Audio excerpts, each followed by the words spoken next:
আজ বরকে দিয়ে সকাল সকাল অনেক কাজ করিয়ে নিয়েছি। এসছিল ব্রেকফাস্ট করতে আর হাতে ঝুলঝাড়ুটা ধরিয়ে দিয়ে বলেছি ঘরের ঝুলগুলো ঝেড়ে ফেলো, আমি ব্রেকফাস্ট বের করছি। নমস্কার বন্ধুরা, আমি পারমিতা। আমার চ্যানেল পারমিতা হেভেন ব্লগে আপনাদের সকলকে স্বাগত। আশা করি আপনারা সকলেই ভালো আছেন, সুস্থ আছেন। আমি আর আমার পরিবারের সকলেও ভালো আছি। আজ সকালে জলখাবারে পান্তা ভাত আর পেঁয়াজি দিয়েই আমরা সবাই ব্রেকফাস্টটা সেরেছি। আর আমার ছেলে তো এইসব খাবার নয়, তো ওকে যখন বললাম পান্তা ভাত খাওয়ার কথা, তখন ও বাইরে থেকে নিজের জন্য পরোটা আর ঘুগনি কিনে এনেছিল। আজ একটু তাড়াহুড়ো করেই সব কাজ সেরে নিয়েছি। স্নান করে লাঞ্চ সেরে বেরিয়ে পড়ব আমাদের আজ প্রেরণার সেকেন্ড এজিএম। আজ আমরা যেই স্থানে আমাদের অ্যানুয়াল জেনারেল মিটিংটা করেছিলাম সেটা হলো ঠিক কলেজ স্কোয়ারের সামনে যে পুটিরাম বা মৌচাক আছে তার পাশেই একটা ত্রিপুরা হিতসাধিনী সভা বলে একটা সভাগৃহ আছে। আজ সেটাই আমরা ভাড়া করেছিলাম। তো অনেক লোকই আসার কথা ছিল, কিন্তু বুঝলাম এত গরমে কেউ আর সাহস করে উঠতে পারেনি। আর স্বাভাবিক কথা, দুপুর 1টার সময় এত গরমে আসাও সবার পক্ষে সম্ভব না। তো কিছু আমরা মোটামুটি 12-15 জন মেম্বার্স নিয়ে আমরা আজ মিটিংটা কমপ্লিট করি। তো মিটিংয়ের শুরুতে আমাদের যেই কাজগুলো সেগুলো আমরা এখন সেরে নিচ্ছি। যেমন পিয়ালি অনেকটাই দূরে থাকে, ও যেহেতু আমাদের কোষাধ্যক্ষ, তাই ওকে এই চেকগুলোতে নিজের সাইন করতে হতো, তাই ও আজকে সাইন করে স্ট্যাম্প করে যাচ্ছে। দাদা আর দেবরাজ মিলে আমাদের প্রেরণার ব্যানারটা টাঙিয়ে দিল। আর এদিকে আমরা সবাই আমাদের প্রেরণার যে ব্যাচ আছে সেগুলো পরে নিয়েছি, পরিধান করে নিয়েছি। এখন রবিদা দাদা মিলে মাইকটা টেস্ট করছে যে একটু নিচে নামানো যায় কি না। কিন্তু এত পুরনো এই হল, মানে এই সভাগৃহটা, আর তার সাথে এর জিনিসপত্রগুলোও এত পুরনো হয়ে গিয়েছে যে একেবারে মেনটেনেন্সের অভাবে প্রায় খারাপ বললেই চলে। তো আমি আর মাইক ইউজ করলাম না। আমি যেহেতু প্রেরণার প্রেসিডেন্ট, তাই প্রথমে বক্তব্য আমাকেই রাখতে হয়েছিল।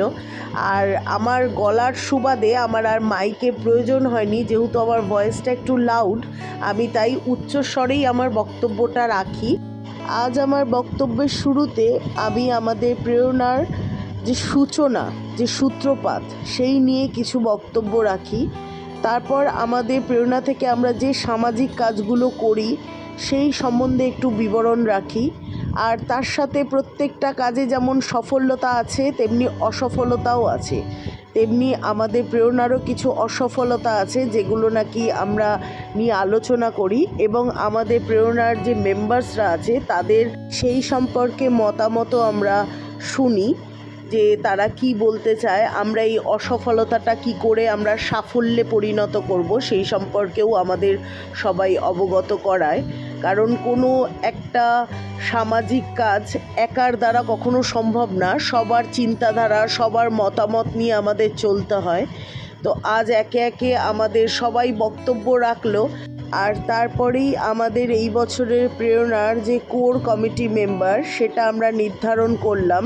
সেই অনুপাতে আমি প্রেসিডেন্ট যে ছিলাম আমি রইলাম, বাকি মোটামুটি সবই পরিবর্তন হয়েছে। কারণ আমাদের বেশ কিছু সময় ধরে অনেক রকম সমস্যার সম্মুখীন হতে হয়েছে বলে আমরা আজ এজিএমে সিদ্ধান্ত নিতে বাধ্য হলাম। এখন যিনি বক্তব্য রাখছেন উনি আমাদের সবার প্রিয় দাদা অপরেশদা। উনি আমাদের প্রেরণার ভিত বলা যেতে পারে।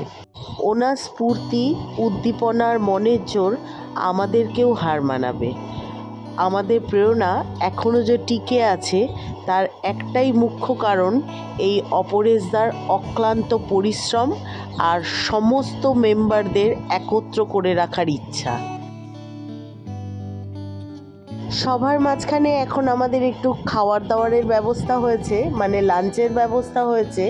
আর লাঞ্চে অর্ডার দেওয়া হয়েছিল ফ্রাইড রাইস আর তার সাথে চিলি চিকেন। তো সবাই আমরা তাই দিয়েই এখন লাঞ্চটা সারছি। আর আমাদের এর সাথে ব্যবস্থা রাখা হয়েছিল কিছু জলের বোতল, আর তার সাথে ঠান্ডা পানীয়র মধ্যে ব্যবস্থা রাখা হয়েছিল নিম্বুজের। এখন সবাই আমরা খাওয়া দাওয়া করে নেব, এরপর মিটিংয়ের লাস্ট একটু কনক্লুশন বাকি থাকবে, সেটুকু সেরে আমরা যে যার মতো বেরিয়ে পড়ব আবার নিজের নিজের গন্তব্যে। আজকে আমার গলার অবস্থা খুবই খারাপ, প্রচণ্ড ঠান্ডা লেগেছে, তার সাথে মাঝে মাঝে জ্বর আসছে। আজকে যখন আমি ভিডিওতে ভয়েস ওভার দিচ্ছি আমার গলার ভয়েসটা শুনতে হয়তো খুবই খারাপ লাগছে আপনাদের, তো একটু অ্যাডজাস্ট করে প্লিজ শুনে নেবেন। গুড ইভিনিং বন্ধুরা, আমি বাড়িতে তো পৌঁছে গিয়েছিলাম বিকেল 6টার মধ্যেই। তারপর ঘন্টাখানেক বাদে আবার মেয়েকে নিয়ে একটু বেরোতে হয়েছিল। আসলে মেয়ের এখন সামার ভ্যাকেশন পড়ে গেছে, আর ওকে একটু টুকটাক এধার ওধার না নিয়ে গেলে ও বোর হচ্ছে। তাই ওকে নিয়ে আজ বেরিয়ে পড়েছিলাম কেএফসিতে।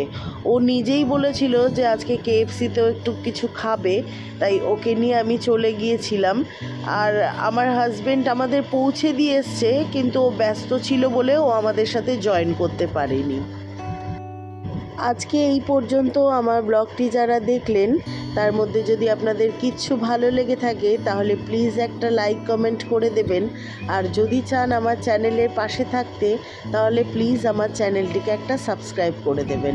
আর যারা অলরেডি এটা করে দিয়েছেন তাদের জানাই অসংখ্য ধন্যবাদ।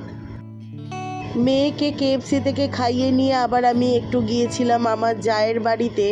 তো ওখান থেকেই আবার ঠিক করলাম যে সবাই মিলে একটু আইসক্রিম খেতে যাব। আর এই বিটি রোডে আমাদের এখানে নতুন একটা আইসক্রিম শেকের দোকান হয়েছে, তো সেখানেই বাচ্চা দুটোকে নিয়ে আমি চলে এসেছি একটু আইসক্রিম শেক খেতে। আর আমার ছেলেও খবর পেয়ে ঠিক আমাদের পেছন ধরে নিয়েছে। ও এসে বলল ওকেও খাওয়াতে হবে, তাই সবাই মিলেই আজকে আমরা এই আইসক্রিম শেক এনজয় করলাম। আর এখানে আমার মেয়ের কাণ্ড দেখুন, বাড়িতে এসে দাদুকে দিয়ে চুলের জট ছাড়াচ্ছে। যাই হোক, আজকের ব্লগটা এই দাদু নাতির ভালোবাসা দেখিয়েই শেষ করলাম। ভালো লাগলে একটু লাইক কমেন্ট করে দেবেন। আজ তাহলে আসি, আবার দেখা হবে আপনাদের সাথে আমার পরবর্তী ব্লগে। ভালো থাকবেন, পরিবারের সকলকে ভালো রাখবেন। খুব প্রয়োজন না হলে এই গরমে বাইরে বেরোবেন না। টাটা।